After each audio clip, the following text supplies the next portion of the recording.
Another end of the year, and it's time to rank everything I read this past 2025, starting with Bloom by Delilah S. Dawson. I think I'm gonna put this in I had a good time.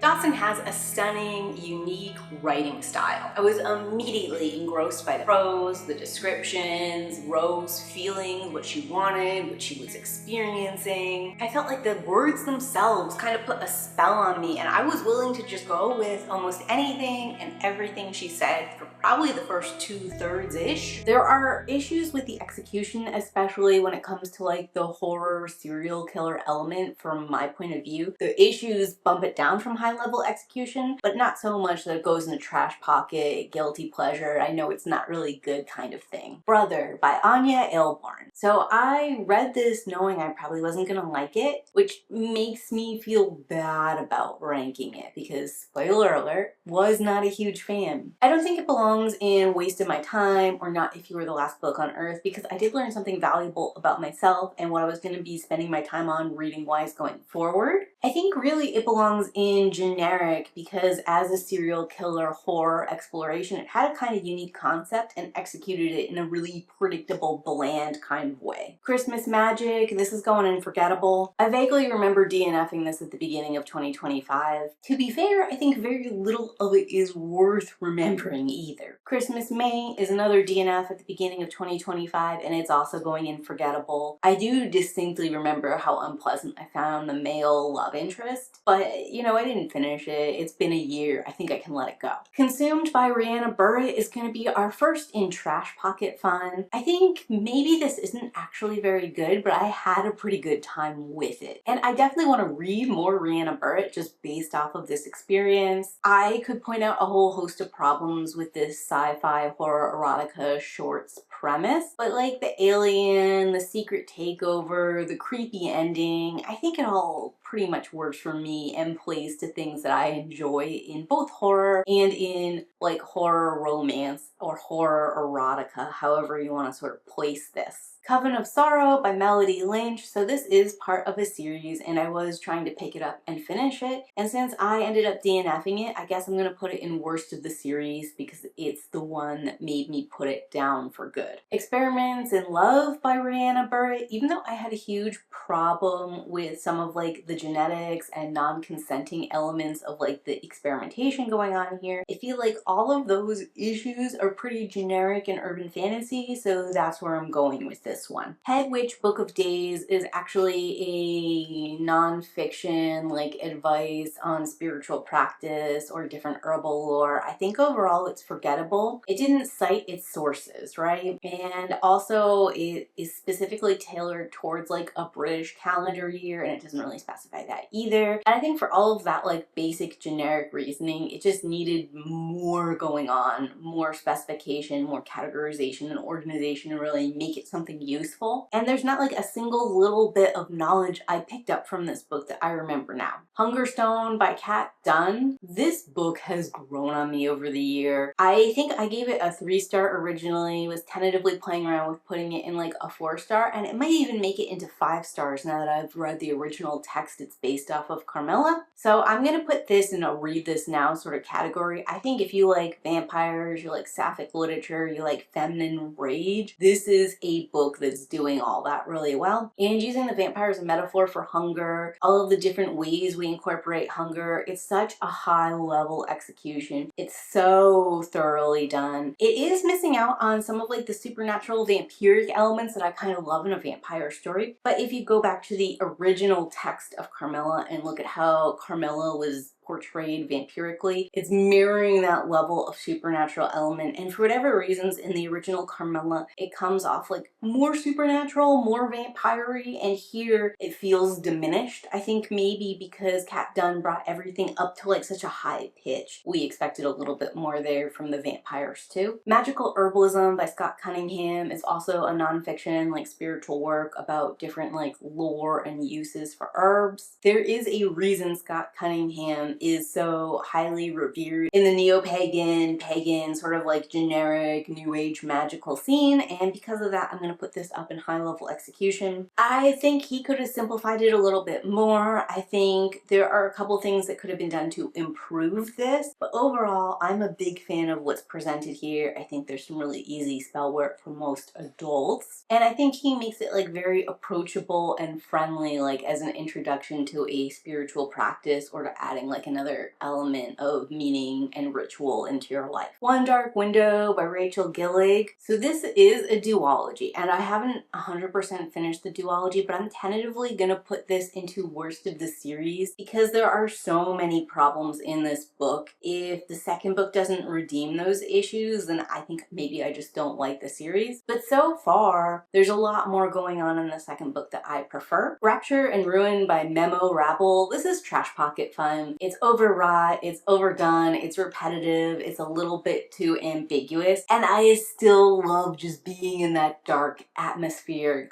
place. Even though the ending doesn't make sense, even though I don't really know what the stakes are, all of that like technically does not work, I still had a good time with this one, and I like it because I like moody gothic dark things. I like stuff that's overwrought and a little purpley prose. I like when the stakes are super high and so dramatic. It hit me at the right time and the right place, and this is for me, even if it's definitely not one I think is for most people. Reiki Healing for Beginners is gonna go into forgettable. There's not a single thing it taught me or told me that I remember right now. Rules of Redemption by T.A. White is the first book in the Firebird series. There are 5. I'm gonna bring all 5 of them up now and rank them, with Rules of Redemption going into read this now. I really love this book. It made it into my top 5 of the year. It might actually be my ultimate favorite just because the storytelling, the ensemble cast, the romance, the exploration space element, and world building is all really excellent in this one. Certainly, if you aren't here for a sci-fi space adventure with romance, then maybe this isn't for you. But if any of those things interest you, then this is a book you should be reading right now. The language is really simple and approachable, but it's not so dumbed down that it makes you feel like you're the stupid one. It gives you enough foreshadowing and details that you can start like theory crafting and making assumptions about things and maybe guessing a little bit before the reveal, but it's not so obvious that there aren't things that sort of like take you by a little bit of a twisty turny surprise or don't work out exactly how you predicted. And the stuff that doesn't work out how I predicted isn't stuff I'm mad about, because when I go back to it I can see why it did or didn't play out that way and like other hints that I overlooked or misinterpreted. One of these 5 books has to be the worst of the series, and it's gonna be the 4th book because it is a little too Hunger Gamesy for me. All of them are really good. There's none that are bad per se, but since one in every series has to go there, that's the one that's going down. Book 2 and 3 are going to be high level execution. I like both of them. They're moving the story forward. They're doing a lot of great stuff. Book 5 is so good, and it left me on a note where like if we never got a book 6, I wouldn't have been super upset with where the story left us, but I am so excited for that book 6 that's coming out in January, which means that book 5 is also going into read this now. If you're wondering if the series is worth your time, if you're wondering if you get that like glorious payoff, yes, book 5 is bringing the drama. It's bringing like character evolution and moving this whole society as a group forward. I kind of really want to reread all of them before the 6th book comes out, but I'm like trying to abstain because I have other projects going on. Run Rudolph Run wasted my time. It is too stupid to live. Scum of the Earth is an extreme horror and it's pretty generic. It's got that stripper who's actually a killer. I think the first half is actually very good, where like the killers have captured a killer and the cat and mouse game gets turned around on them, and we get like a little backstory for why each of the people that are up here on the chopping block are bad people, sort of like what their rap sheet is. But then it transforms from that to like the stripper who actually also works at like a secret like killing people cannibalism kind of thing, and I just sort of found all of that really distasteful, not horrifying because it wasn't told from the right perspective, and sort of made it feel like blasé and boring instead of like bombastic and disgusting.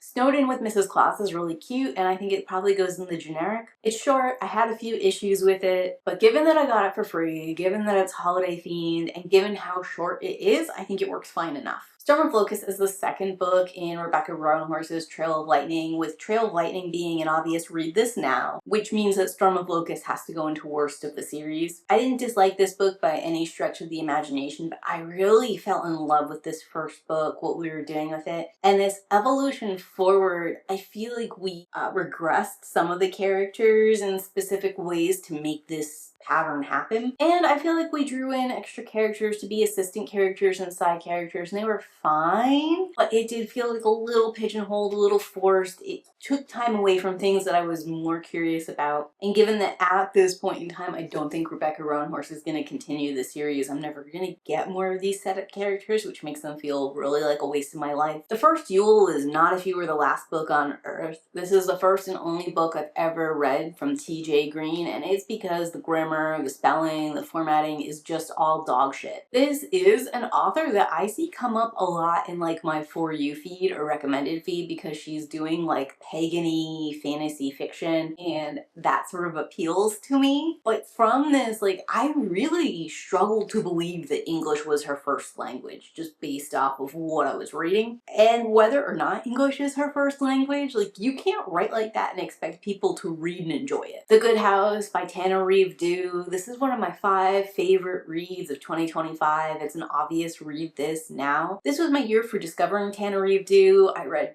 2 books by her. In fact, we're going to just go ahead and pull up the Reformatory right now and rank that in high-level execution. It didn't quite grip me as much as The Good House, and after a lot of reflection about why that is, I think it's because The Good House is happening in present day and it sort of interweaves a little bit back and forth in history, but like not too far back, and the Reformatory is a historical setting, so I just don't think I connect with historical things as much as I do contemporaries. And on top of that, as far as like tearjerker, surprise, high stakes people I really cared about in a lot of danger, that happens in chapter 1 of The Good House, and this is not a spoiler, but it is definitely a content warning that our main character's son commits suicide in the basement of their family home during a party. And then we're sort of like unraveling why that happens, how Angie can move on after this has happened, the fallout of all of that. And that's like a very human, emotional, high stakes, difficulty sort of story. I don't know, I just connect with a lot of those elements and understand the grief and the mourning and the loss there a lot easier than I do with what's going on in the Reformatory. Even though I'm scared for the children and I see the supernatural, and there's definitely connective pieces there too. And especially in the back third, everything comes together in a way that really like makes that a high level execution. It's not hitting me hard from chapter 1 and pulling me through the whole way. It's sort of like something I had to kind of wander through until we got to the back third, and then I was really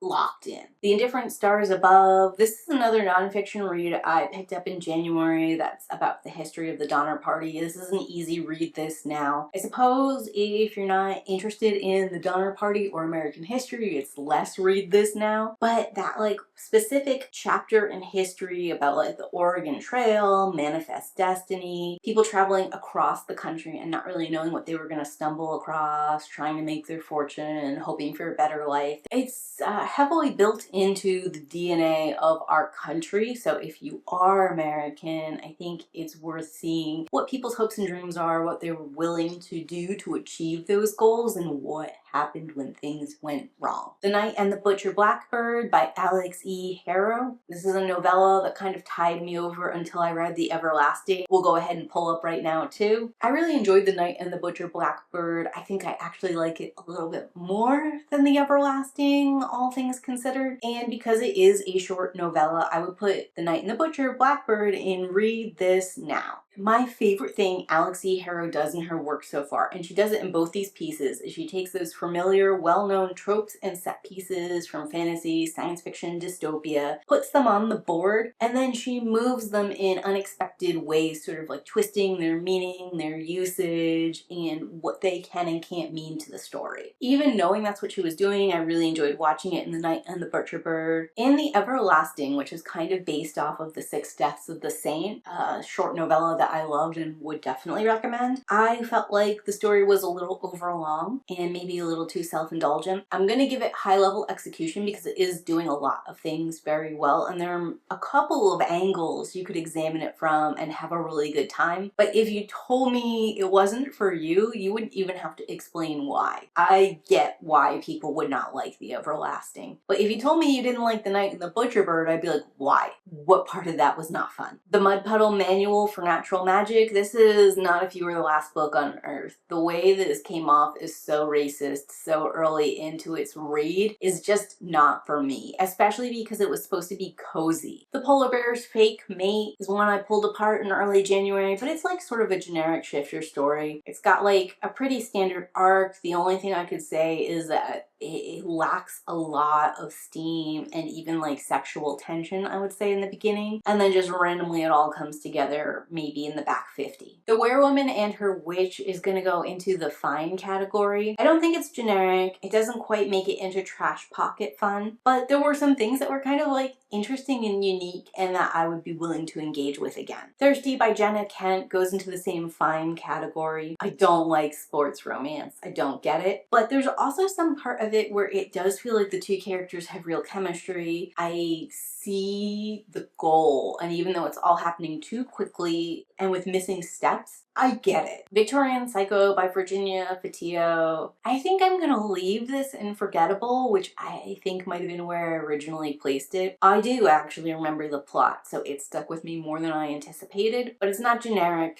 and it's not fine. It really drags. What it's doing is sort of like unique, and I think for the right reader would be really engaging, but I am not the correct person. Veiled Threat is gonna go into trash pocket fun. This is like a contemporary urban fantasy. Everything is pretty sweet and going the way I personally enjoy. Like there's good communication, there's a strong relationship on the husband-wife investigating team. They're pretty moral and I usually enjoy that. And they're sort of slowly uncovering the history of supernatural stuff that's sort of like half hidden, half revealed to the human population. And as they kind of like fall into these sort of cases and stuff, they're just trying to live their lives and financially sustain and all that kind of good stuff too. Almost like a cozy urban fantasy if the stakes weren't life or death for various people. Wanted Bonds by Eunice Amell is just going to be forgettable. I think I got like a chapter in and was not a fan. I'm like slowly forcing myself to remember bits and pieces of it, to remember it was really actively quite bad, but I sort of want to forget this. When She Returned by Lucinda Berry is going to be not If You Were the Last Book on Earth. This is my last Lucinda Berry read, unless she shows up as an Amazon Originals collection author. When Women Were Dragons, easy read this now. I really love this. I have a whole standalone review kind of dedicated to it you can check out, but I just found this really transformative and hopeful and engaging, and I am looking for stories that give me hope, which is kind of funny to say when like I've been reading more and more horror lately. There is like this triumphant, uplifting transformation that happens in horror if you make it through to the end and like survive the thing. Which rolls me into The Skydivers by Chris Bolhan, and this is part of the Alibis collection, so let's just bring the whole Alibis collection up. Number 1 is Death Row by Frida McFadden. This is not If You Were the Last Book on Earth, specifically because Frida McFadden's been alleged of plagiarism, and I find the allegations credible. And even if you said like, oh, these are just similar plot points, then she's so derivative, she's not worth my time. The Ex-Wives Club by Sally Hepworth is a trash pocket fun for me. I think I originally placed this and read this now, but upon reflection, this Sally Hepworth book is just doing a lot of things that I really like, specifically in the restauranting service industry, but also in sort of like girls supporting girls and them coming up with this plot that like gets revealed. That's a lot of fun to me, but it might not necessarily be your cup of tea. Which I guess brings me to a tie between False Snow and Skydivers for which is the worst of the series. I think I'm gonna put False Snow in worst of the series, Skydivers as not If You Were the Last Book on Earth, because I have read another Chris Bolhan that I thought was fun. So I think I just have more anticipation and build-up for this one than I had the other. Leading us into The Good Neighbors, which for a minute I couldn't recall, so I'm gonna go ahead and put it in Forgettable. And Small Things, which I think is just kind of a generic story and could have been a lot more than it is. rolling me into A Planned Occasion, which is also part of a collection, the Good Intentions collection. So let's just bring up all of those and see where they stand. Objectively, I think The Road Home is the worst book in the series. I really found it distasteful how they felt like they need to incorporate some kind of Holocaust story into this. From there, I would say The Magician is forgettable. Poppy's story is fine. I think The Deluge is also fine. Mother Country is read this now. It is my favorite. It's got second-person narration. It really was gut-punching. It meant a lot to me. Days Before Us is another waste of my time, which I found sort of confusing and off-putting. And A Planned Occasion had high-level execution. I don't want to spend too much time on that because it does have its own standalone video, and you can check out more details of that over here if you're curious. All of which leads me into Belle Mare, which is part of the Getaways collection, so we'll just pull all of that up. Also has its own standalone review, but the worst of the series is definitely Shell Game. And that one's also like a not if you were the last book on Earth. Uncharted Waters I really liked at the time, but at this point I'd say is probably just fine as far as the story goes. His Happy Place, also fine. Stockholm is a little bit of a waste of my time. Belle Mare, not if you were the last book on Earth. It has like that Gothic incest twist, and it does it in a way that I don't feel is earned. Like a lot of times the incest twist is part of like the culminating of everything that the bad people have done, or it's part of the push, pull, draw, repulsion of the Gothic romance. But here, these people were fine until suddenly they were incestuous, and now they're not okay anymore. So I feel like the incest itself was used as a way to make you hate these people when nothing strong had been presented in the story to this point to make me side with our narrator and dislike these people. Catcher in a Lie by Jess Lowry, I think this was fine.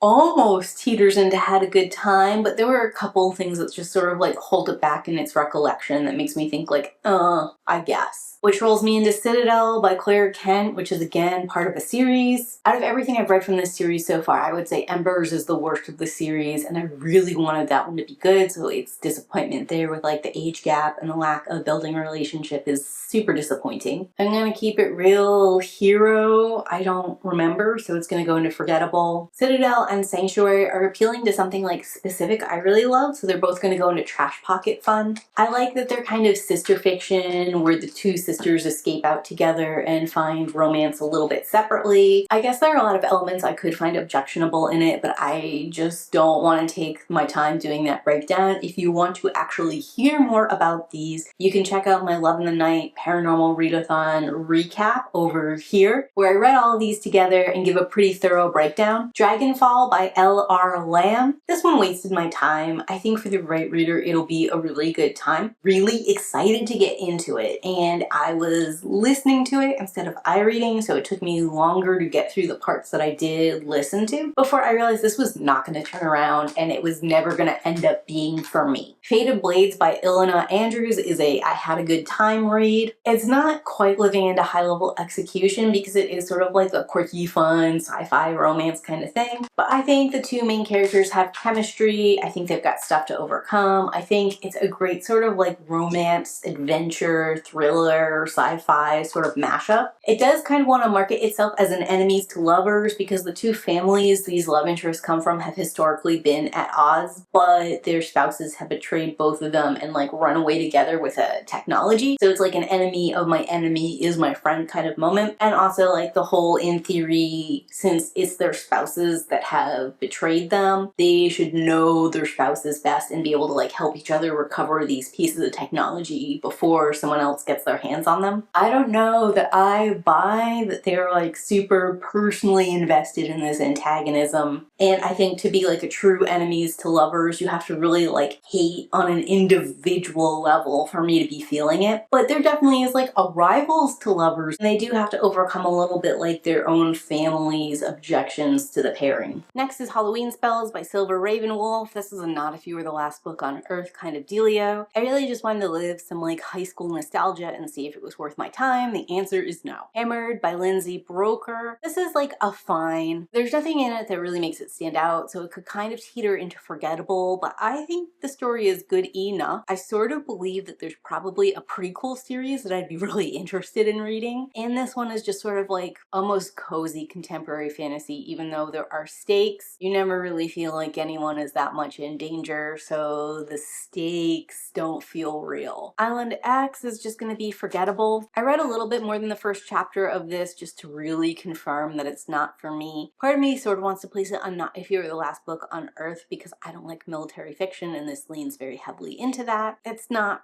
really fair to what it is or what it's trying to do. It's just not for me. Kissed by Fire by Kimber White. This is a Not If You Were the Last Book on Earth kind of dealio. This one is supposed to be for me. It's like a dragon shifter kind of story, and everything is super awful and unpleasant, and the world building is crap. Marked and Claimed, also Not If You Were the Last Book on Earth. Heather over at Hia Booktubes read and said this was bad, and I couldn't leave it at that. I had to check it out for myself. Really rough on a lot of fronts, both like grammar and format wise, pacing wise. You know, sometimes you need to take other people's word for it, and this was one of those times. Mean Spirited by Nick Roberts. This is also Not If You Were the Last Book on Earth. I did not like this. This is really stupid, and I can't decide if it wanted to be horror comedy or not, but it is hilarious and like comedic in ways I think it doesn't intend to be. It always bodes poorly for horror. To be fair, horror is like a really polarizing genre. You usually either really love it or really hate it. So there's definitely probably someone out there who wants this book. It's just not me. Renegade Refuge. I'm gonna put this in forgettable. I think this ended up being one of those like fantasy academy school sort of stories, and I'm just not there for it. Roses of May is the sequel to The Butterfly Garden, so we'll put that up here too. I read The Butterfly Garden because it was on the Weirdo Book Club docket. It was a reread for me. I really loved it. I think I'm gonna put it into Trash Pocket Fun because there are aspects of it that have definitely not aged well, but as far as like what it's doing for like a serial killer horror sort of story, it's still horrific, graphic, terrible, pretty well written. There's like some racism stuff in there that I don't know if it aged super well or not. In my monthly reading wrap up in April, I gave a justification for the racism that I still sort of kind of stand by because it's about how the killer is viewing these races, not about like these people's actual places or like the way that they should or should not be objectified. And the same way women as a whole are being objectified, specific like races of women are getting even further marginalized. But again, I am open to correction on that. If you don't feel that way and you just hate the racism, I get it. It's all part of why this goes into Trash Pocket Fun instead of like a high level execution or had a good time. As far as Roses of May goes, I DNF'd this. It was objectively bad. I don't like CIA, FBI procedurals.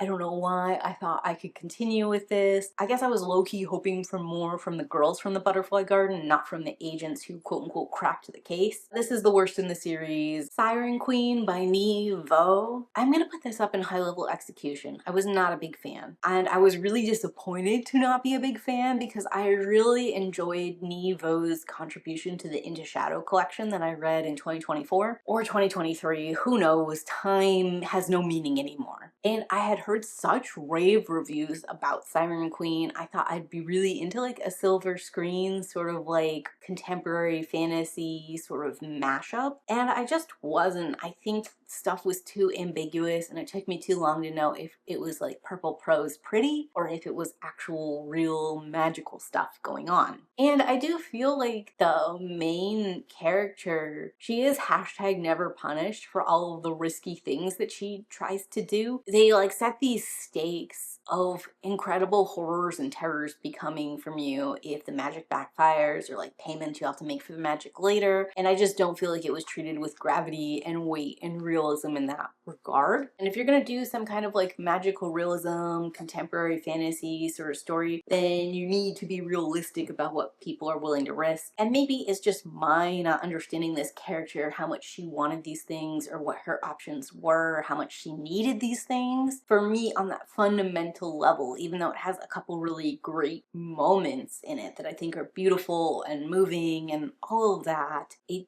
doesn't work as a story. The Invisible Life of Addie LaRue by V.E. Schwab. This has a high-level execution. It's not for me. There are aspects of it that are too off-putting, but I did find all the characters really interesting and engaging. I really loved Henry. There were times I loved Addie and times I hated her, which I think is how you're supposed to feel about her. The darkness, I just feel like was a missed opportunity on a bunch of levels and was sort of disappointed every time he came on screen. Bat Eater and Other Names for Cora Zhang. Easy read this now. This was a contender for my top 5. If I had done honorable mentions, it would have got a shout out. I really love what Kylie Lee Baker did in this novel. Like, she combined horror and quirky girl and like all this other stuff together in a way that felt like really endearing and engaging. I loved all of the characters here so much. I felt like I learned some stuff about a culture I didn't know a lot about, and I felt like I had a strong sense of place being here in New York City in 2020 during a pandemic. And this is a point in my life where I was ready to go back to pandemic times too. Like, this publication is timely in that regard as well. Doing so much so well. It's really funny, it's really horrific, it's really sad, it's really triumphant. The fact that it can do so many different emotional beats so well all in one take, I think is a huge win for it. If you like supernatural horror, if you like Gothic horror, you should read this one. The Deep by River Solomon. Easy read this now. Really love this one. It's a short little novella, so it makes it even easier to recommend. It's mermaid fiction, and it's using an African tradition of mermaids and their place in mythology there versus like a more European idea of mermaids. And I really found that engaging. I felt like the use of the mermaid here and how they turn out to be involved in the non-magical community all really works and pairs well together. There's like extra depth and meaning and resonance there that I thought was like tragic, but also really cool the way it worked together. The Haunting in Room 904. I had a good time with this one. I didn't think about it as much as I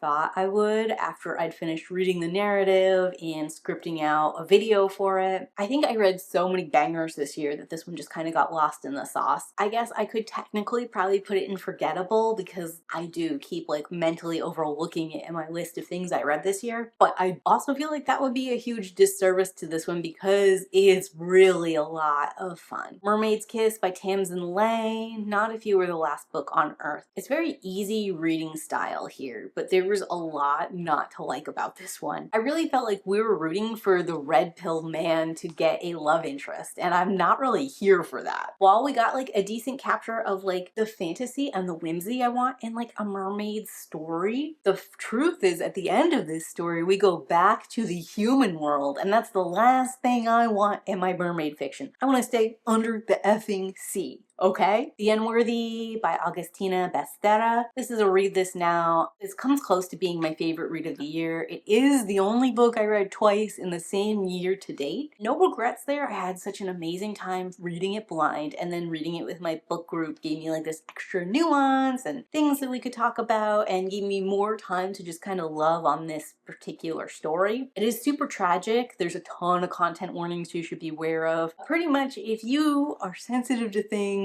this one is one that's probably going to hit one of those things you're sensitive to. It is a dystopian cult where the cult is highly abusive and there is nowhere else to go, which means that these people have all suffered significant trauma before coming to the cult that you're also going to get a little slice of life detail into too. The writing is so beautiful and delicate. It's got that epistolary Handmaid's Tale style, like forbidden sort of rebellious act just writing the journal. And it's got like a hardcore authoritarian listen to this dude or die kind of vibe going on too, because it's a cult. I don't know, there's so many things about it in particular that I love, and Agustina Bestera is sort of like standing out to me as maybe one of the best horror writers of our time that's still living and doing things.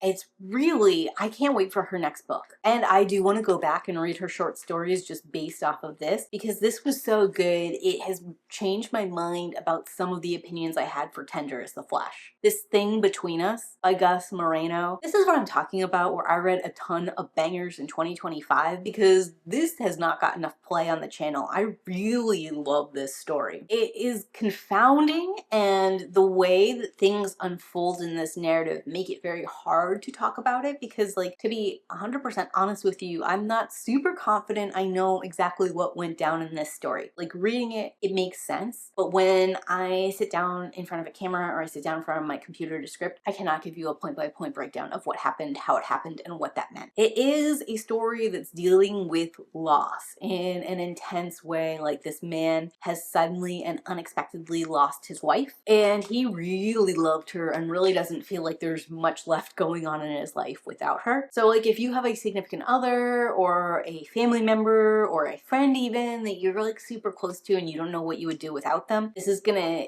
hit those buttons. And if you have ever suddenly tragically lost anyone, obviously this is gonna be very difficult for you. And then, like, on top of that, he lost his wife in a way that has been turned into a political issue, and they all want him to, like, speak out one way or other about the political issue, and he doesn't really give a crap about that. And I think maybe he would if he were in a better mental place, because it does impact him and his community, but it's hard for him to get there because he's just, like, so in it with this sudden tragic loss. There is, of course, like, a couple of supernatural elements unfolding and different theories about whether or not it's supernatural element or it's like a mental thing. The tragedy here continues to compound and fold in on itself. There was a moment where I thought things were going to turn around, and obviously they don't, which is so crushing. Easy read this now. It's executing at such a high level. Like, I don't know that I can describe to you how good this writing is, how much it hits, and like all of the little boxes it checks off that just makes me go, yes, this is peak. Vanishing Daughters by Cynthia Palaio. I really want to put this in I had a good time, but the truth of the matter is it's not really true. This is a good story, but it's not as good as Forgotten Sisters. And because of that, the whole time I'm reading it, I'm comparing it to Forgotten Sisters and kind of wishing I was reading that. I guess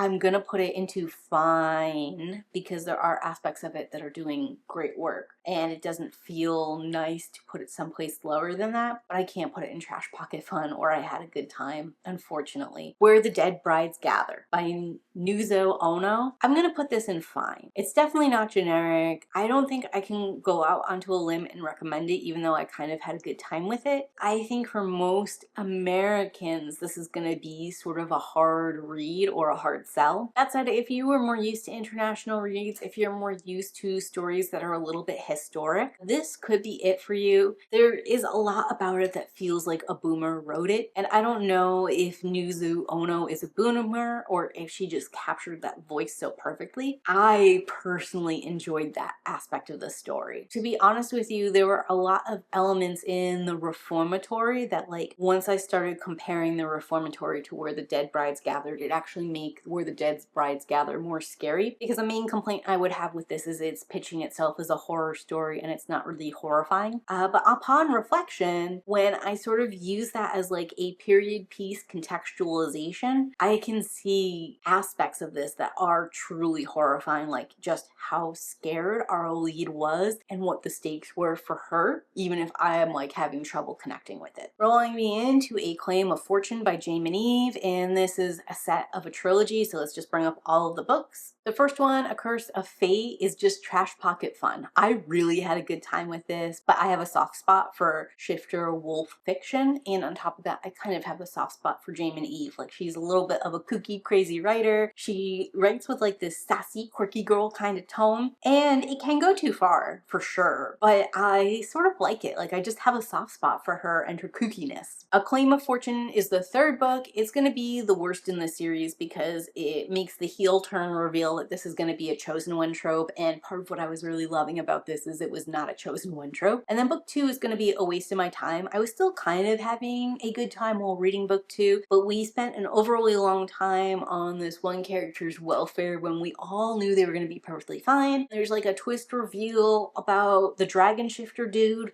that I wish had gone in a different direction than it goes. I don't know, there was so much potential in book 1 and I had a lot of fun with that one. Both of these other books are disappointments in different ways. The third one is the one that puts the kibosh on it. A Killer in the Family, not if you were the last book on Earth. I thought this was something that it's not, and I just didn't enjoy it. It is a nonfiction narrative. I mean, if you like true crime, maybe this would be better for you, but for me, it is a long, sort of slow buildup. And why they did it is just like an unknowable Fable will never have an answer kind of thing. There's not like enough history between me and the time this happened for me to feel good about like taking it apart. And I don't feel like we have enough information either to like really look at it from all the angles. Like one thing I'll say about Man-Eater, where we're examining Alfred G. Packer's act of cannibalism and whether or not he did that for survival or whether or not he did that,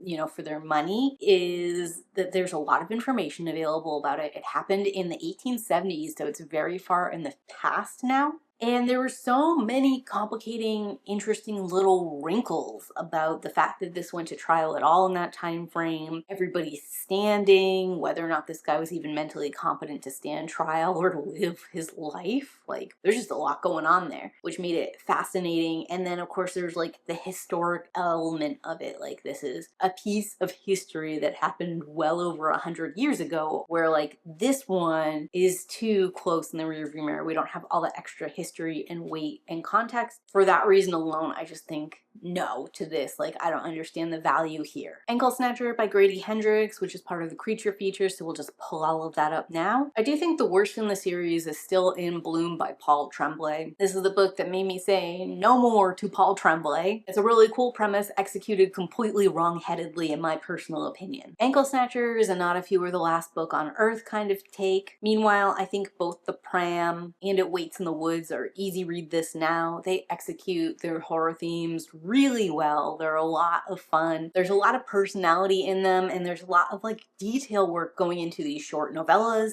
Best of Luck to me is forgettable at this juncture, and Big Bad kind of wasted my time. Like I said, horror is probably the genre that's most hit and miss. You either really love it or you really hate it, and I think this collection is kind of emblematic of that, where there are things in it that I really loved and stuff in it that I would never in a million years recommend for any reason whatsoever. Blood of Zeus is a waste of my time. I don't think it's quite offensive enough to be not if you were the last book on Earth, but I spent way too long rambling about this, and I cut the ramble out of the video that it was involved in. Close to maybe 30 minutes of me disliking the first chapter of this book. Building a Second Brain by Tiago Forte was just not for me. I think I'm gonna put it in forgettable. Bury Your Bones in the Midnight Soil. Not quite a read this now because it drags in a way that if you told me it was too long, I understand what you're saying to me. I think it's gonna go high level execution even though I really liked it. I do have a whole video essay on Bury Your Bones in the Midnight Soil, and it is my favorite video that I made this year. So I am begging you, if you like vampires and queerness and want to do a little examination of that, especially throughout time, because that's sort of what this book does. It starts us in the 1500s and takes us to 2019. I would definitely recommend this one. Carmilla is read this now. I loved Carmilla. It was so good. It's so quick. It's way better than Dracula. And I really love Dracula. I just think it's so much fun from like a vampire standpoint, from a sapphic standpoint, from like a historic period piece standpoint. And this is like a man writing a woman well. Gothic Tales is going to be fine. There are some stories here that I really enjoyed by Elizabeth Gaskell and others I kind of detested. I think I'd like to go back and reread some of these stories. In particular, I think The Grey Woman is one I'd like to like sort of pull apart and analyze a little, but reading all of them together, kind of rough. Elizabeth Gaskell does have a writing style that felt very reminiscent to me of Charles Dickens, and I don't like Charles Dickens writing. I got abducted by aliens and now I'm trapped in a rom-com by Kimberly Lemming. I had a lot of hope for this one, and I have been making notes about it retroactively while I've been doing my Ice Planet Barbarians project. I feel like this is trying to like fix a lot of the problems in the Ice Planet Barbarian series, but it's doing it in a way that's actually creating more problems. It's kind of like a scatter shot all over the place, and I sort of wish it had honed in and focused down. I think it really could have been something with a little bit more developmental editing and writing, but because it doesn't have that like extra little moment, is just too broad and big, and there are a couple things that are really problematic in it. That said, I sort of still want to read the second book in the series when it comes out. I think I'm going to put it in Wasted My Time because it was much to do about nothing, but it's not the worst thing ever. I would reread this. In Every Generation, I'm gonna put this in Trash Pocket Fun because I think part of why I love this is because I love the original Buffy the Vampire Slayer TV show and the movie. In some ways, I think my love of Buffy the Vampire Slayer actually made me like this a little bit less because they were things they did with the original characters that I didn't love or feel like were justified. That said, I like the Slayer premise. I like the idea that there's a new Slayer. I think in theory they did a good job setting the story up for another generation. I obviously see the DNA from the original and how they sort of tried to seed that in and modernize it. Jackknife by Joe Hill is another one of those Amazon originals. So I'm gonna pull up the whole thing. Obviously, I have a standalone review for these Amazon originals you can check out over here. But if we're briefly examining this series, The Blanks is the worst book in the series. Jackknife goes into Read This Now. The Indigo Room goes into I Had a Good Time. A Night and Day in Misery also goes into I Had a Good Time, bordering on high-level execution. But I do think it goes a little long for that. And then Letter Slot is also a Read This Now. I really like this one. These are all novellas I have gone on for a very long time about in the past, so I'm kind of talked out about them. But if I had to choose between the Creature Feature or the Shivers collection, I would definitely recommend the Shivers collection over Creature Feature. Moonlight, Roses, and Murder, generic. I'm just not into it. It's got a lot of classic first author errors, and I think it would have benefited greatly from developmental editing or even beta reading. My Darling Dreadful Thing, I guess I'm going to put this one in Trash Pocket Fun too. Part of me wants to go into Read This Now because I really loved it, and I feel like everyone should read it. But I did read this as part of a readathon with Chaos and Bookland, and I watched the live, and a lot of people brought up very valid points about why they were not huge fans, because I feel like the book was a little bit mismarketed, and if it had been marketed appropriately so that the right people were finding it, it would be a Read This Now. But because it's leaning very heavily on like a seance element that's not really involved in the story, even though the house is very haunting and striking, it's not a haunted house narrative either, and it's kind of implying it is, appealing to a lot of things that I really love, but not really executing at that high enough level compared to its summary to be justified in a Read This Now kind of way. Reign of the Morgana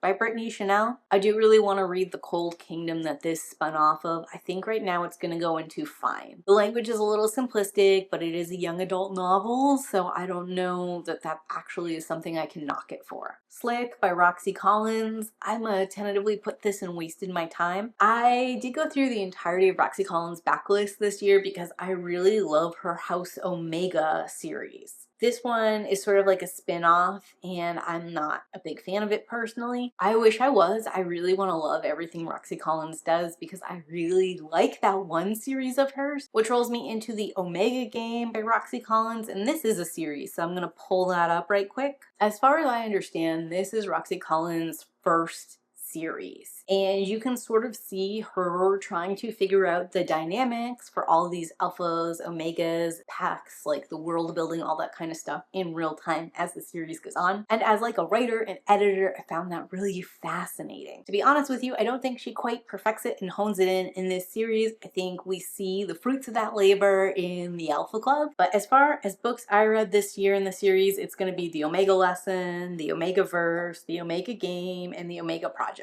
Of all of these, I would say the worst in the series is the Omega Project. It was supposed to wrap all of this up. I was a little bit Roxy Collins out by the time I hit this one. I was really only reading it because there's one like consistent dude who shows up in all of these, and this was his pack love story. What the heck is the deal with this dude that keeps showing up and how everyone keeps portraying him? I personally found the answer to be kind of undercooked and underwhelming. I'm gonna put the Omega Lesson and the Omega Game in Trash Pocket Fun. These appealed to me specifically for different tropes they had and different kinds of characters that were in them that I thought were fun, but they also had their own problems and issues that like I won't get into because I've already talked about them for a really long time. And then the Omega Verse to me is kind of forgettable, even though it's the least problematic of what I read this year in this series. Maybe that lack of problematic means that it lacked stakes and tension and like engagement for me too. I don't know what that says about me, that I'd rather read something problematic than read something that's just like easy breezy cozy. The Vampire Lestat by Anne Rice. I love this. It's an easy read this now. I think even if you haven't read Interview with the Vampire, you could start the series here because it sort of gets a reboot anyway, so like what happened in the Interview with the Vampire is just not that important. And I would understand if you didn't want to read Interview with the Vampire because that is like a book full of sorrow and depression, but like the Vampire Lestat that has a lot more arcs and curves, and there's just like more fun, adventure, triumphant, like upbeat moments within it, along with like those classic Gothic elements you want with vampires. So I just feel like this is a better book period than Interview with a Vampire, and a better starting point if you're not up for like sorrow and loss and ennui to the gills. Turn of the Screw, it was fine. It's kind of generic now, but I'm not going to put it in that category because it's the one that kind of started everything. I don't know that I could recommend it unless you wanted to get a little history of Gothic reading. And I don't think I would recommend it unless you've got someone you can discuss it with, because there's a lot of interesting avenues for discussion in Turn of the Screw, and that makes it like an engaging and interesting read. But if you're just kind of like reading it on your own and consuming it, I think you get to the end of it and you're like, what the hell was that? There's just so much nothing. Unbonded by Roxy Collins. So this is the last Roxy Collins read. I think it's just going to go into I had a good time because this is the third book in the House Omega series, and it is exploring something that I think is kind of interesting because we have this Omega girly who was mated to this alpha guy, and he leaves her and unbonds her. So then that's not something that's really supposed to happen in this world, so we go through the process of what it means to be unbonded, the stigma attached to being an Omega that like failed to maintain her pack or her relationship, and she gets to find love with like a new pack. So all of that was like very interesting, kind of unique in this world, and it felt like there were stakes but also felt cozy and endearing. I do really like how Roxy Collins writes these characters with different like spice levels, but it's all consenting, it's all sort of like unproblematic, easy breezy in that kind of way. You know, no one is getting over any kind of inhibition or like trying to figure out if they're okay with the setup because this is the established setup of the world. There's part of me that really likes all these stories that like heavily normalize just having a sexual appetite and, you know, acknowledging it and living with it instead of it always being really prudish or always sort of like deviant in some way, shape, or form. War of the Worlds by H.G. Wells. This is a reread I did for the War of the Worlds movie. The book is awesome. It's a 5-star. You should definitely read it, so it's going and read this now. It's also a really quick read. Like you could listen to the audiobook in a day, let alone if you're reading it probably half a day to get it done. We Live Here Now by Sarah Pinborough. I think this is going to go in high level execution. If you like haunted houses, this is such a unique take on a haunted house, you should read it now. But I did struggle a little bit even when I was listening to this instead of reading it because it's kind of slow going and there are aspects of it I really didn't like. All of those aspects are necessary and they come together in the back, and when you get to that turn in the back, you're locked in till the end, but you got to get there. And that can be really hard, especially in a haunted house story, because oftentimes haunted house stories don't pay off. So if you're kind of like meandering and not really sure, it gets hard to push through because you sort of know from experience you're about to get burned. But We Live Here Now is not going to do that to you, and you should definitely read it. You Killed Me First by John Mars. I think because there's so much wasted potential in this one, it's going to be a not if you were the last book on earth. There's stuff about it I really liked, and it just doesn't execute on it in a way that's engaging or unique or interesting. It kind of hurt my feelings. I don't know, there's really not a lot to talk about with this one. Even if I wanted to go full spoilers, it's like a long time to say nothing. A Wolf Scorned by Taylor Spratt. I DNF'd this pretty early in. I think I'll just put it in forgettable. Barbarian Alien. So let's go ahead and pull up the Ice Planet Barbarians. Okay, so I read 7 of these books, and the worst in the series is going to be Kira's, which is Barbarian Lover. And real talk, I think that's the worst in the series no matter how far in I read. I just don't like that one. The first book, Ice Planet Barbarians, is generic. It's doing what it needs to do to establish the story. It's kind of not good. The only reason it's forgivable is because I think other things in the series work. Barbarian Alien, I think, ends up in trash pocket fun for me. I really only like it because Liz and Rouge make repeat appearances through the rest of the series, and I like their presence. Barbarian Mine is I had a good time because this is like a person versus environment sort of story, because it is kind of like a feral child kind of story, because I think the sex and the sexual relationships have been sort of almost unsexified in this. Like I would say most of these scenes are perfunctory, necessary because of the cooey and not because we're really hot and bothered. There's part of me that finds that intriguing and engaging. Like we just have to get through this and move on to like actually establishing a relationship. All of that I think is uniquely compelling to me. I guess I could put it in trash pocket, but it's a little bit further up in that. I think there's something like uniquely compelling there that you don't see in a lot of romances, and you certainly don't see as often in alien romance.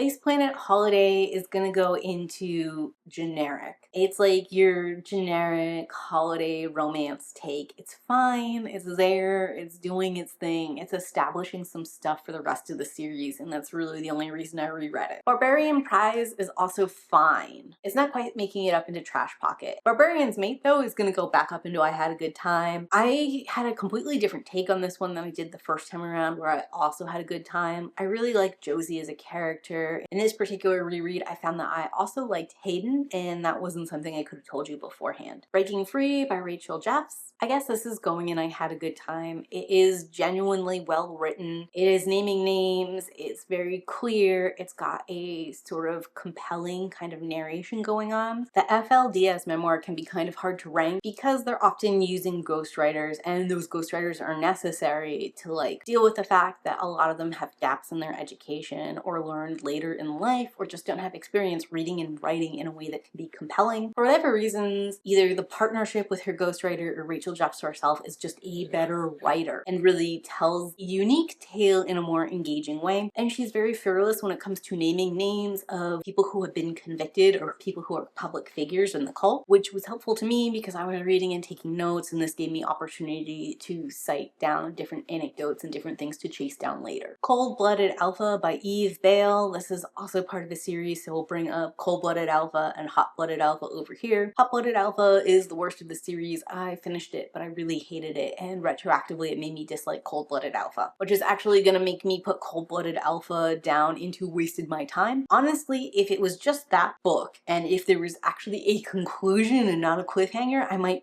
be recommending it to you because it's kind of fun. Because there is a cliffhanger there, there's no ending, and Hot-Blooded Alpha immediately makes that book suck. Dark Deception, this is also going to be a waste of my time. It was just boring. Dr. Icepick, if you're interested in mental health, the history of lobotomy in America, this is an easy read this now. It had so many like interesting little tidbits and nonfiction history kind of information for you. It is about Dr. Friedman, who created the transorbital lobotomy, or the ice pick lobotomy as it's commonly known. He popularized a more complex version of the lobotomy surgery beforehand with a partner, and then was looking to simplify it, which is how he came to the ice pick lobotomy that anyone could do. They no longer had to be a surgeon or use an operating theater to do it. And this dude would like promote lobotomy as a cure for like pretty much everything. And some of the people that he was willing to do these procedures on, oh, it's all really graphic and horrible, but if you're looking for that kind of like history of mental health and mental illness and that point in time when we were just like treating people with crazy, like might as well have been tea made of spiderweb kind of cures, except this had more permanent and lasting negative impact than like the spiderweb tea might have. Definitely a book for you. Falling by Christina Lauren. This is part of the Scared Sexy Amazon original series, which I have now, spoiler alert, finished, even though I didn't finish it all in 2025. There is going to be a longer video coming out about it. Let's bring up all of the books, and I'm going to tell you right now, Falling is the worst book in this series by such a country mile. I can't even,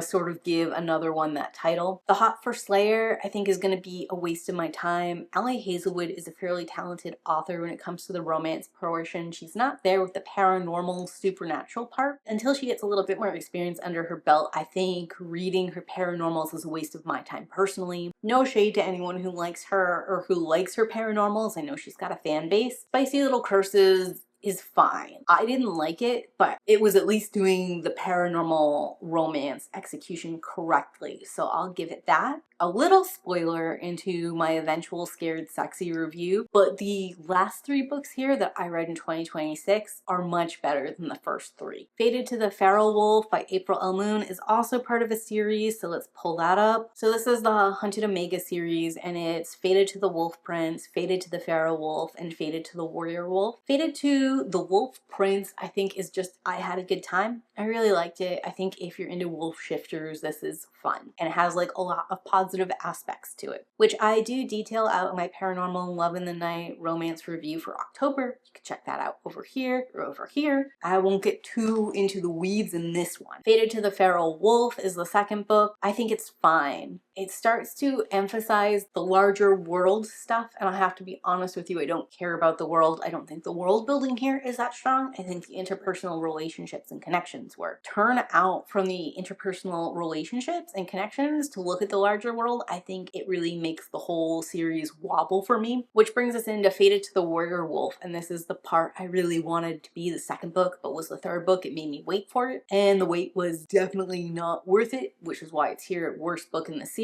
This book is also doing a lot of bridge work because we have just taken care of the original 3 female characters and their mate pair off to like introduce us to other women who will continue to follow throughout the series and continue this larger world building journey we're going on. And I don't want to go on the larger world building journey. I don't care. It doesn't make any sense to me. The setup here is weird. It kind of makes me mad because I really wanted to read this third book in the series relationship, and instead of like focusing on that and doing that, we're like setting up these new quirky girl characters for their romances later down the line. We're setting up the larger world building stuff that's supposed to hook and invest me for the next books. I think the world building here is crappy. I can't even give you like a good example of it except that I think it's stupid, you know, like it's not that it doesn't make sense. It's not even that it's not a thing. Just every part of it feels stupid to me and forced, and here specifically so we can tell this story. Artificial. That's the word I'll use. The whole world and premise feels artificial. Specifically here so that we can set up a journey and a world to tell a story about, and not like something that organically would actually happen or exist. Favorite Wife by Susan Ray Schmidt. This is another nonfiction polygamy memoir. It's particularly interesting because this woman was married to Verlin LeBaron during the times that like the LeBaron churches were fighting. So she like interacted with Ervil LeBaron, who did all those murders and had that crazy murderous cult, the Church of the Lamb of God. Because of that, I think I would put it in trash pocket fun. It's not a high level execution. It's not quite I had a good time because there is some issue with the way the narrative is told, the way it normalizes certain things and sets you up to make you think this is more normal in the time period than it is. I actually ended up looking up a lot of stuff because I was like, hold on a minute, there actually okay? Like actually common, or is this because of the cult? I feel like there's a way for her to both explain her own personal mind frame that this is like a normal, even a good thing to do, and also explain how different that was from everyone else and how she was like an outsider from mainstream, both American and Mexican society. Fey Touch by Erin Zaro. This one was also super racist. Not if you were the last book on earth. Maybe this one is one of the good ones. Oh my god, I can't believe anyone wrote that and kept it. Give Me Back My Children by Sarah Allred. This is another one of the sister wives of Rachel Jeffs, also married to Richard Allred. I don't think her ghostwriter did her any favors. I think the way this is written, storycraft-wise, is poor, which kind of sucks because Sarah Allred is a much more interesting character in a lot of ways than Rachel Jeffs was, which, like, no shade to Rachel Jeffs. She is telling a unique and interesting story. Everybody has their own unique and interesting story, but Sarah Allred was kind of like a lot more outspoken in the FLDS than you see most women being, and I do think that's part of why she suffers so much more punishment than some of the other characters you might see in these sort of stories. The fact that she was not cool with a lot of things and was blunt enough to say it is interesting. Like, so engaging. Makes her so much more interesting. Like, how were you not cool with these things, but you were still willing to stay? Like, what is this balance? I really need to know more about it. But unfortunately, I was super distracted by a writing technique she uses, like, my devil said this, my devil said that, and like each one of her conflicting internal narratives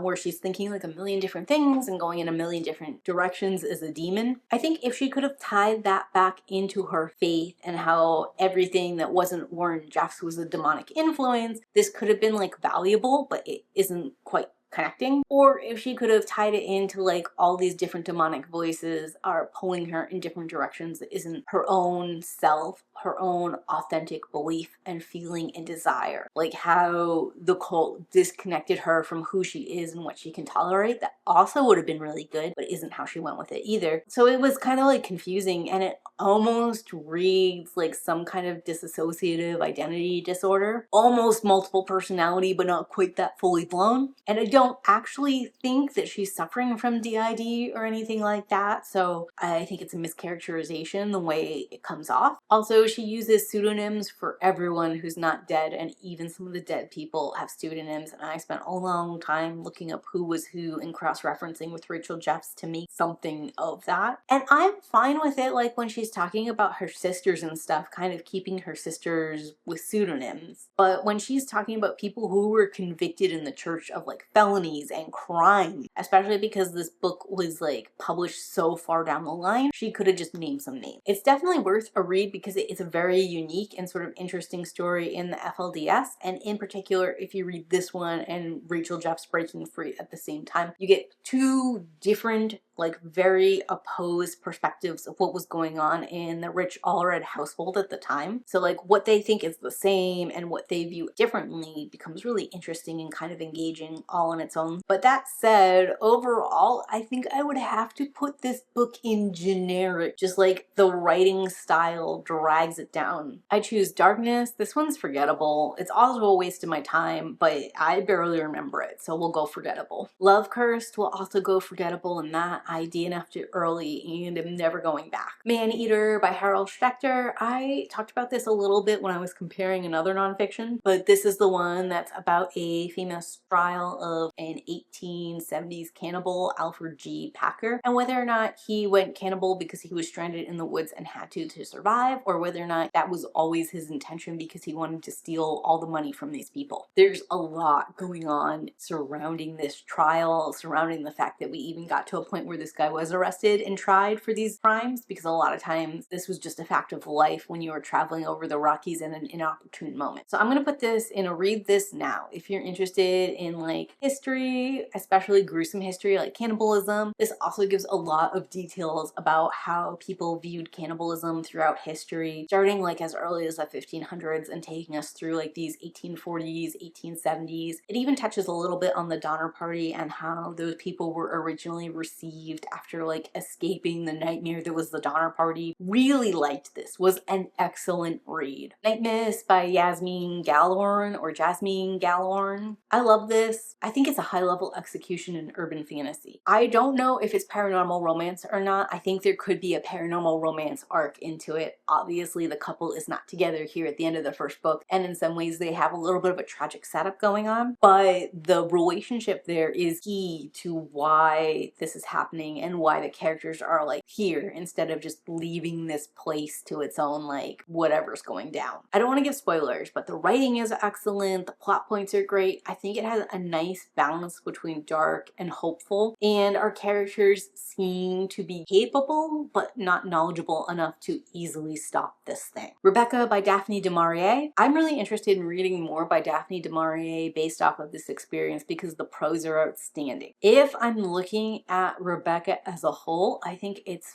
fine. It's kind of hard for a modern reader. At least that's my take on it. Like, I see why this might have been the bee's knees in 1930s, but nowadays it's so anti-feminist and there's so many issues with it. I think I'm just not down for it. Or minimally, I'm down for it, but I took it completely in the wrong direction, not as intended. And it is hard for me to like give it a higher rating knowing that what I like about it is probably not the right thing. The Alpha of Grave Hill by Catherine Moon. This is going to be a trash pocket fun. I think it could go into just unapologetically, I had a good time. But I'm gonna leave it here in Trash Pocket Fun because I feel like Catherine Moon as an author can be very hit and miss. I really love her Sweets Verse Omegaverse, and I really like this series, and the rest of what she does is not so great as far as I'm concerned. And part of what makes this great is that it's dragon shifters, and I love shifters, but I especially love dragons. This one in specific has a bonus point of having our female love interest protagonist being 35, and I love about a slightly older female protagonist too. For me, I feel like I might even put this in a read this now. There's enough here that I could see someone objecting to it for various reasons, and I try to leave read this now into like uncontested, unobjectionable stuff where like everybody should read and love this, and even if you don't love it, you still should read it. And Alpha of Grave Hills is just not quite at that level, but I do really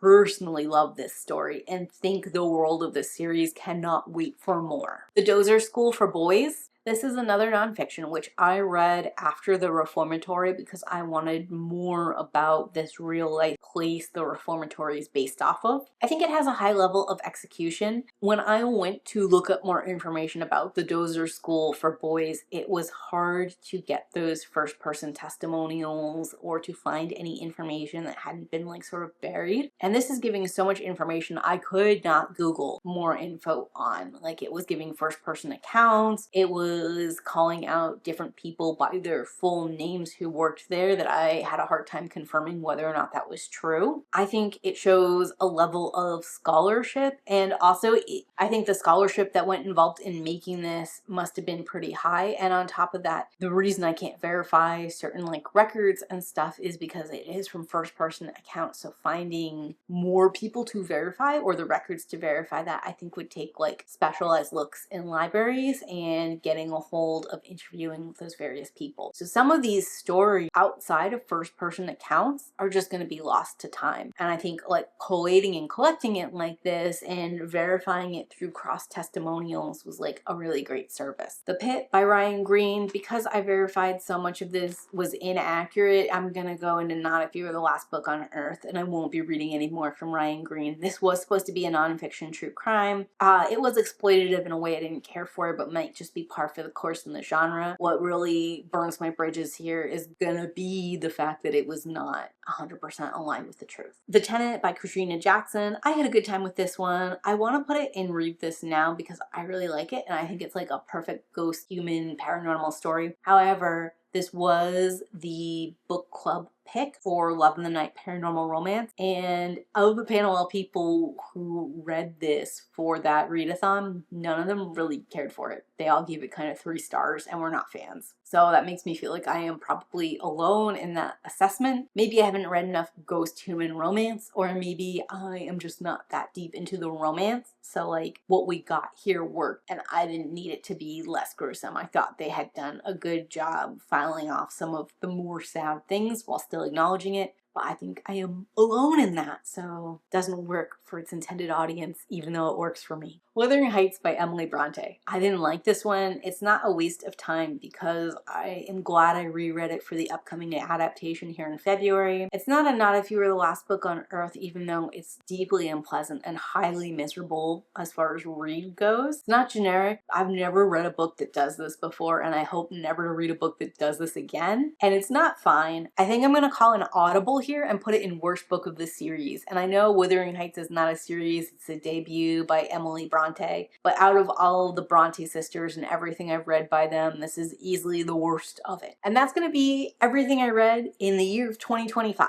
What opinions do you agree with? Do you disagree with? Based off of this list, is there something else I should be checking out in 2026? Thanks for coming with me on this journey. These year-long reviews always take a long time, so if somehow you got to the end of this with no comments, go ahead and leave me a stack of books so I know you made it this far. And as always, keep reading.